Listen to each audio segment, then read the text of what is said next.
Eye makeup করতে গেলে তোমাদের বেসিক কিছু জিনিস তোমাদের জানতে হবে, তবে তোমরা প্রপারলি আই মেকআপ করতে পারবে।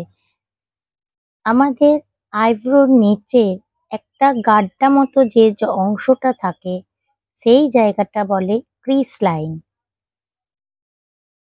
এই ক্রিস লাইন থেকে আমরা কি করতে পারি না, আমরা ডার্ক কালার দিয়ে করে কাট কিস আই আমরা করতে পারি। তারপর হচ্ছে চোখের মাঝে যে লাইনটা আছে তাকে বলে ক্রিস লাইন এরিয়া, ঠিক আছে। তারপর চোখের এই লাইনের পর যে অংশটা আছে, যেমন এই অংশটা হচ্ছে আমাদের আই লিড।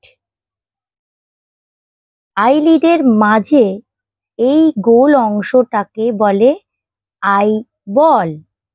আই বলে আমরা কি করতে পারি, আই বলে আমরা গ্লিটার দিলে ভালো লাগে।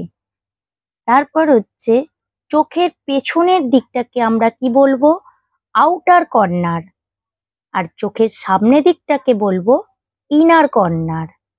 সবশেষে বলবো আইব্রোর নিচে যে হাড় অংশটা থাকে তাকে কি বলে, তাকে বলে ব্রো বোন। ওটা আমরা হাইলাইট করতে পারি দেখতে সুন্দর লাগার জন্য। তোমাদের যদি এই ভিডিওটা উপকার হয়ে থাকে তাহলে আমাকে ফলো করে দিও এবং লাইক করে দিও।